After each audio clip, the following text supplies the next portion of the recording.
Hi friends. ஒரு நான்வெஜ்ஜுக்கு tough கொடுக்குற மாதிரி சோயாவை வச்சு பெப்பர் சோயா மசாலா எப்படி செய்யறதுன்னு பார்க்கலாமா? இந்த மாதிரி இன்ட்ரெஸ்டிங்கான ரெசிபிஸ்க்கு நம்ம அடுப்பு அகாடமி சேனலை சப்ஸ்கிரைப் பண்ணிக்கோங்க. ஒரு கடாயில் எண்ணெய் ஊற்றி எண்ணெய் லைட்டாக காஞ்சதும் கடுகு, தட்டி வச்சிருக்கிற பூண்டு, ஒரு கொத்து கருவேப்பிலை, காரத்துக்கு 2 காஞ்ச மிளகாய் கிள்ளி போட்டிருக்கேன். இது எல்லாத்தையும் ஒரு வதக்கிட்டு வெட்டி வச்சிருக்கிற வெங்காயத்தையும் போட்டு நல்லா வதக்கிக்கலாம்.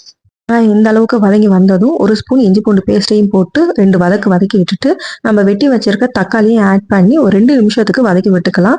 தக்காளி ஓரளவுக்கு வதங்கி வரும்போது 1 ஸ்பூன் சில்லி பவுடர், மல்லித்தூள், மஞ்சத்தூள், உப்பு எல்லாத்தையும் போட்டு நல்லா கலந்து விட்டுட்டு இப்போ மசாலா பச்சை வாசனை போகிறதுக்காக ஒரு 1/2 டம்ளர் தண்ணியை ஊற்றி நல்லா கொதிக்க விட்டுறலாம்.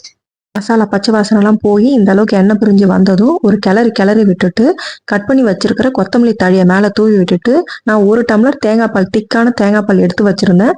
அதையும் இது கூட ஆட் பண்ணி எல்லாத்தையும் நல்லா மிக்ஸ் பண்ணி விட்டுட்டு இதை ஒரு 2 நிமிஷத்துக்கு கொதிக்க விட்டுறலாம். மசாலா நல்லா கொதிச்சிருச்சு.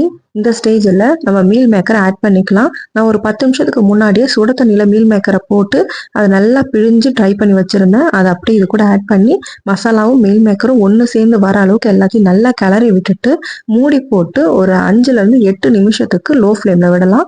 நடுவில் ஒரு 2 மினிட்ஸ் திறந்து மூடி கிளறி விடுங்க. அப்போ தான் அடி பிடிக்காமல் இருக்கும். இப்போ பார்த்தீங்கன்னா தண்ணியெல்லாம் நல்லா வற்றி மசாலாலாம் சோயாவில் நல்லா இறங்கி இந்த அளவுக்கு வந்துருச்சு. இந்த ஸ்டேஜில் ஒரு 1.5 ஸ்பூன் கிட்ட பெப்பர் தூள் ஆட் பண்ணி கொத்தமல்லி, கருவேப்பிலை தூவி இறக்குனீங்க அப்படின்னா டேஸ்டான பெப்பர் சோயா மசாலா ரெடி.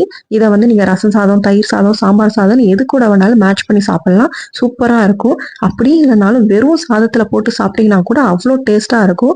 மறக்காமல் சேவ் பண்ணி வச்சுட்டு ட்ரை பண்ணுங்க. டேஸ்ட் எப்படி இருந்ததுன்னு எனக்கு கமெண்ட் பண்ணுங்க. என்னோட வீடியோஸ் உங்களுக்கு பிடிச்சிருந்ததுன்னா லைக் பண்ணுங்க, ஷேர் பண்ணுங்க, சப்ஸ்கிரைப் பண்ணுங்க. பாய்.